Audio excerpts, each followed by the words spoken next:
Ki Daud pun berkata, "Iya Pak, saya lupa." Assalamualaikum warahmatullahi wabarakatuh. Apa kabar pemirsa? Di video kali ini saya mau menceritakan pengalaman yang dialami oleh kakek teman saya. Kita sebut saja namanya Aki Yahnen. Saya dengar cerita ini dari cucunya sendiri. Kita sebut saja namanya Andi. Jadi ceritanya Andi ini mempunyai seorang kakek yang dulunya kakek Andi ini adalah pemain kendang. Bukan kendang yang ini, tapi kendang yang ini ya, kendang Sunda atau bisa disebut juga kendang rampak, bukan kendang tabla atau gendang kayak gini, kendang dangdut bukan. Jadi Yahnen itu dulunya adalah seorang pemain kendang kahwat atau bisa juga disebut dengan pemain kendang yang cukup mahir di masanya. Sedangkan zaman dulu pemain-pemain juga para musisi atau grup-grup yang menghibur di acara hajatan ataupun di undangan-undangan yang lain itu jarang sekali pakai sound system, karena jangankan sound system, listrik aja dulu tuh belum ada. Jadi menabuh alat tradisional kayak gini dengan manual tanpa bantuan listrik sedikit pun gitu guys. Jadi teman saya yang bernama Andi punya kakek yang bernama Yahnen yang dulunya adalah pemain kendang sekaligus mempunyai grup calung di kampungnya itu sendiri. Kita sebut saja kampungnya Kampung Cihawur. Karena permainan calung dari balad-balad Aki Yahnen itu sangat terkenal dan tersohor, apalagi di Kampung Cihawur dan sekitarnya itu tidak ada lagi grup kesenian, jangankan modern, tradisional pun baru itu satu-satunya, yaitu grup calung Aki Yahnen. Suatu ketika grup calung Aki Yahnen diundang ke acara hajatannya Pak Lurah. Pak Lurah mengadakan hajatan hitanan anaknya tercinta. Masa anak orang lain gitu kan, gak mungkin juga. Tapi mungkin saja Ari Lurah mah ngayakeun hitanan masal bisa wae gitu Ari Lurah mah. Tapi ini mah mengadakan hiburan hitanan anaknya yang digelar di malam hari. Usut punya usut, di Kampung Cihawur tersebut kalau kita mengadakan acara-acara seperti itu harus menyajikan sesajen ke para yang terdahulu. Mungkin dari beberapa kalian pendengar dan pemirsa juga pasti ada yang seperti itu, yang menyediakan sesajen, mau itu kopi hitam, mau itu apalah yang namanya sesajen, pasti harus disajikan di acara tersebut. Seorang Pak Lurah juga tidak sembrono melakukan acara hajatan tersebut dengan menyuguh dan menyiapkan sesajen seperti halnya yang diharuskan di Kampung Cihawur tersebut. Dengan ketelitian dan persiapan hajat yang matang, digelarlah acara hiburan pada malam harinya, yaitu grup calung Ki Yahnen. Sehingga tibalah di malam harinya, grup calung Ki Yahnen mau tampil menghibur warga masyarakat Cihawur dan sekitarnya. Tapi berdasarkan rumor yang beredar, di Kampung Cihawur tersebut ada satu lagu Sunda Buhun yang tidak boleh dibawakan di malam hari. Kalau siang boleh, di malam hari ketika pentas seni berlangsung. Jadi menurut kepercayaan orang Cihawur, ada lagu yang tidak diperbolehkan atau jangan dibawakan di acara hiburan, apalagi di malam hari. Itu pantangan bagi orang Cihawur. Setelah penyambutan yang meriah dari Bapak Lurah, Ki Yahnen pun langsung menaiki panggung utama untuk menghibur warga masyarakat Cihawur tersebut dengan alunan-alunan calung ya tahu, ting ting pak ting ting ting ting ting yang kayak gitu, yang ting ting ting ting ting ting, tahulah suara calung kayak gimana ya. Pokoknya kayak gitu. Tapi di tengah-tengah pertunjukan datanglah seorang kakak dari Pak Lurah, kita panggil saja namanya Ki Daud. Di tengah pertunjukan Ki Yahnen dan rekan-rekan, tiba-tiba Ki Daud datang ke panggung dengan niat ingin menyumbangkan lagu atau bisa dikatakan kaul ke anak yang sudah dihitan. Tapi yang heran di sana, Ki Daud kekeh minta lagu yang dilarang di Kampung Cihawur itu. Saya pun tak tahu lagunya lagu apa gitu kan. Yang jelas Ki Daud meminta lagu yang tidak diperbolehkan di Kampung Cihaur tersebut. Orang-orang udah menolak, semuanya musisi berikut Pak Lurah sendiri menolak agar supaya lagu itu tidak dibawakan. Tapi Ki Daud ini kesohor dengan ilmu, tanda kutip, ilmu hitam kayak gitulah. Sehingga orang-orang yang di sana merasa takut dan segan ketika Aki Daud meminta lagu yang tidak dibolehkan di kampung Cihaur tersebut. Dengan rasa terpaksa akibat ancaman Ki Daud sampai ngancam-ngancam nih. Ki Daud sampai ngancam-ngancam. Kalau sampai tidak dibawakan lagu ini, saya akan ngamuk di sini. Saya akan jadi maung. Nah, seperti itulah kira-kira ya. Ki Daud teh di sana teh ngamuk, teh di panggung teh Ki Daud teh. Nah, terus dengan ketakutan para musisi dan juga Pak Lurah yang punya hajat di sana mengizinkan untuk grup Kiahnen membawakan lagu yang jelas-jelas dilarang atau dipantang dibawakan di kampung Cihaur apalagi malam hari. Tapi dengan rasa ketakutan terhadap Ki Daud, semuanya menuruti apa kehendak Ki Daud. Tapi di tengah-tengah bait lagu tersebut, suara sinden yang tadinya merdu, yang tadinya sangat enak didengar, berubah menjadi suara yang aneh. Yang tadinya misal Bangun hidup,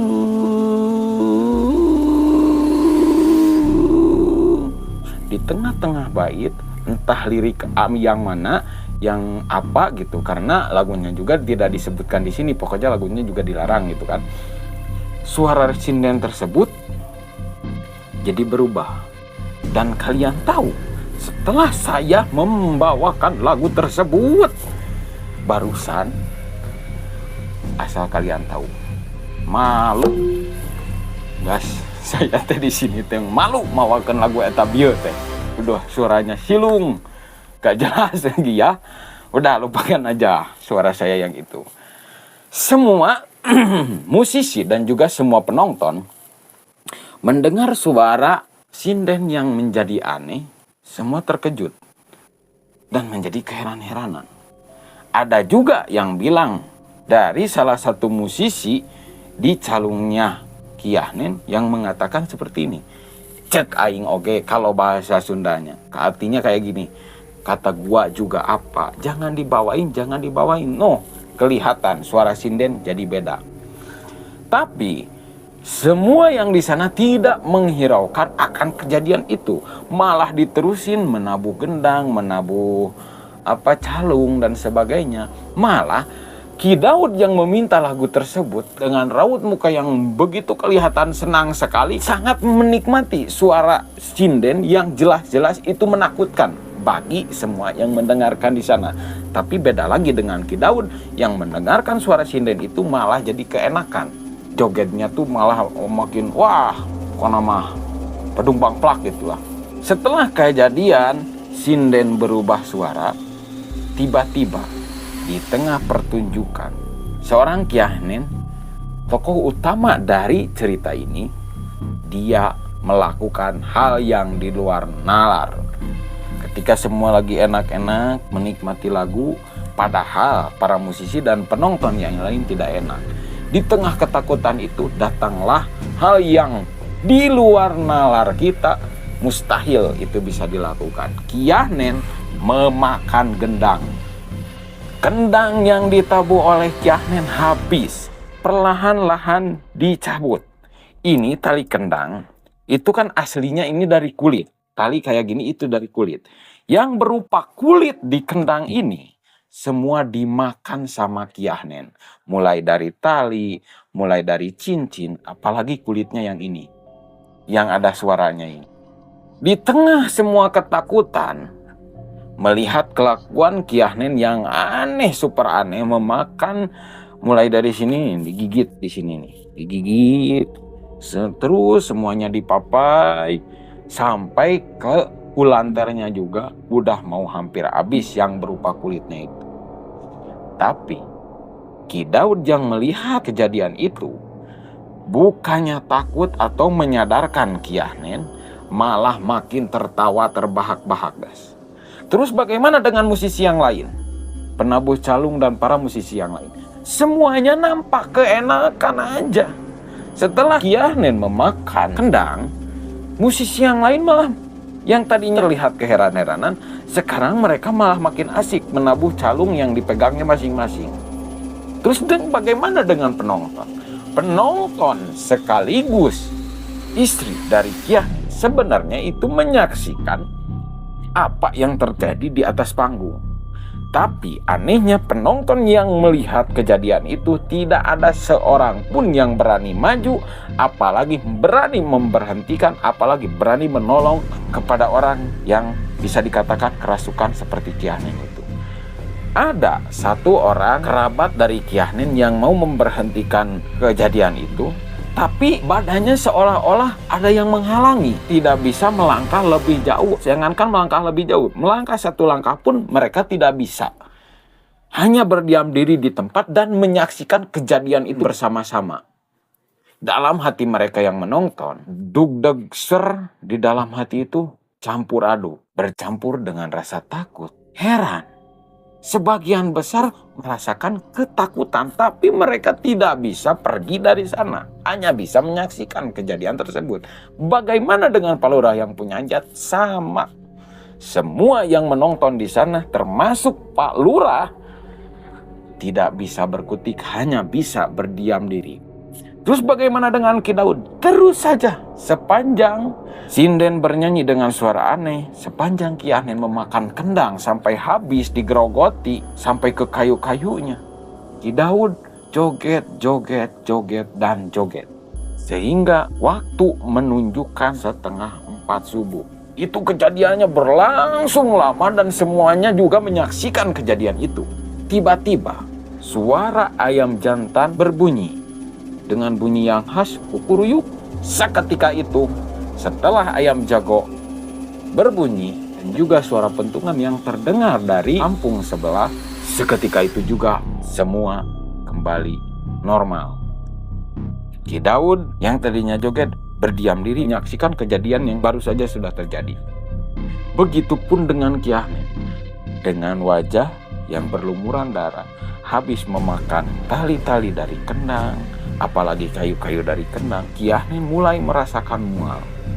Dan kalian tahu, Kiahnen muntah darah di sana juga. Semua rekan yang melihat langsung sigap membantu Kiahnen. Terus bagaimana dengan penyanyi? Penyanyi yang tadinya menyanyikan dengan suara aneh jatuh pingsan, dan juga sebagian orang menolong Kiahnen yang tersadar akan dari kerasukannya, dan juga sebagian orang membantu seorang sinden terkapar tidak berdaya. Terus bagaimana dengan Ki Daud? Ki Daud tiba-tiba gak ada di sana. Tidak tahu kemana perginya. Orang yang lain yang di sana juga sibuk mengamankan Kiahnen dan juga Sinen itu. Jadi mereka semua tidak memperhatikan Ki Daud gitu kan. Sehingga akhirnya Kiahnen yang tadi muntah darah itu terus mengeluarkan darah yang banyak. Padahal yang dimakannya udah jelas-jelas itu kulit kendang. Setelah berlangsungnya lama kejadian tersebut, tiba-tiba anak dari Kiahnen, kita sebut saja namanya Payanto, datang membawa seorang kasepuhan yang terkenal lah mungkin di kampung Cihaur tersebut. Dengan ilmu yang dimiliki oleh kasepuhan itu, semuanya kembali netral dan normal. Tapi semua masih dirasakan oleh yang ada di sana. Begitupun juga Kiahnen yang sudah tersadar dan sudah berhenti memuntahkan darah itu masih merasa kelelahan. Begitu juga para musisi-musisi yang lain. Sehingga mereka, musisi dan juga masyarakat yang menyaksikan kejadian itu, separuh dari masyarakat ikut ke rumah Pak Lurah yang punya hajat. Di rumah Pak Lurah mereka berkumpul dan berdiskusi. Sehingga datanglah dari kasepuhan tersebut pertanyaan kayak gini, kamu tertib gak hajatnya? Terus Pak Lurah menjawab dengan suara yang cukup lemah, perasaan saya tertib, Pak. Entah apa yang saya lupa, saya tidak tahu. Yang jelas, yang terjadi saat tadi itu di sini tuh kakak saya yang bernama Ki Daud meminta lagu yang tidak dibolehkan di kampung Cihaur ini, Pak. Kata Pak Lurah kepada kasepuhan tersebut. Semua mencari Ki Daud, tapi tidak kunjung ditemukan. Tiba-tiba Ki Daud dengan begitu nyantuinya keluar dari kamar dengan keadaan yang seperti baru bangun tidur. Kebayang bangun tidur? Begitu melihat di dalam rumah sudah ramai. Ada kesepuhan, ada kiah, semua yang berkumpul di sana melihat ke arah Ki Daud dengan tatapan mata yang keheran-heranan. Kok bisa Ki Daud tiba-tiba keluar dari kamar, sedangkan tadi kita saksikan Ki Daud itu masih ada di atas panggung dan larinya entah kemana. Sedangkan Pak Lurah bolak-balik waktu kejadian itu pulang pergi ke kamar tapi tidak menemukan Ki Daud ada di kamar. Langsunglah Ki Daud duduk menyamperi orang-orang yang berkumpul di sana. Dengan pertanyaan yang keheran-heranan, Ki Daud berkata seperti ini ada apa Pak? Orang-orang yang di sana menceritakan kejadian yang sudah terjadi. Mulai dari Ki Daud naik ke panggung, mengancam-ngancam, semacam. Dan Ki Daud merasa gak enak hati. Oh, aku gak ngerasa naik. Aku dari tadi juga diam di kamar. Dari selesai maghrib juga aku mau udah tidur. Perasaan aku mah gak ada. Aku naik ke panggung ini, semua melongo. Yang di sana semua melongo dan keheran-heranan, kok bisa? Setelah itu, tiba-tiba kasepuhan di sana menarik napas panjang dan menatap Ki Daud dengan tatapan mata tajam. Daud, kamu punya janji atau mendengar ikrar dari buyut moyang kamu? Enggak. Kata kasepuhan tersebut mengajukan pertanyaan kepada Ki Daud. Apakah kamu ingat barangkali ada keinginan dari buyut moyang kamu yang misalkan kalau hajat gini misalkan gitu kan. Ki Daud pun berkata, iya Pak, saya lupa kakek buyut saya itu dulunya adalah pengembala kerbau, pengembala sapi. Dia punya niatan atau punya nazar, jadi hati-hati tentang nazarnya. Punya nazar kalau misalkan dia umurnya sampai ke menyaksikan salah satu buyutnya dihitankan atau dihajatkan segala macam, dia mau menyembelih kerbau dan mengolah kulit sapi atau kulit kerbau. Dari sana kasepuhan itu mengangguk dan menyimpulkan bisa jadi ini adalah kepenasaranan kakek buyut kamu yang dulu tidak bisa terpenuhi. Semoga dari kejadian seperti ini yang mempunyai buyut-buyut kayak gitu atau juga mempunyai cerita kayak gitu, itu memang mitos. Tapi kadang-kadang di kampung-kampung, apalagi di daerah-daerah yang masih bisa dikatakan mistis, hal itu bisa saja terjadi. Jadi kesimpulan dari cerita ini bahwa masih ada kepenasaranan orang yang terdahulu yang menginginkan misalkan keturunannya dirayakan atau dihajatkan, dia mau menyembelih sapi atau kerbau dan kulitnya mau dipasak atau mau dimakan atau juga mau diolahkan untuk dia makan. Jadi mungkin yang merasuki Ki Daud juga bisa jadi orinya atau arwahnya lembut tersebut. Gitu guys. Terima kasih yang sudah menonton. Semoga diberikan kesehatan dan kelancaran usahanya. Mohon maaf apabila cara penyampaiannya tidak sesuai, tidak berkenan di hati masing-masing. Saya juga belajar. Dan disclaimer dulu guys, cerita ini bisa juga terjadi, bisa juga enggak. Jadi kepercayaan tergantung diri kalian masing-masing. Yang jelas saya mendengarkan cerita tersebut dari teman saya. Terima kasih. Jangan lupa like, share, comment, and subscribe. Wassalamualaikum warahmatullahi wabarakatuh.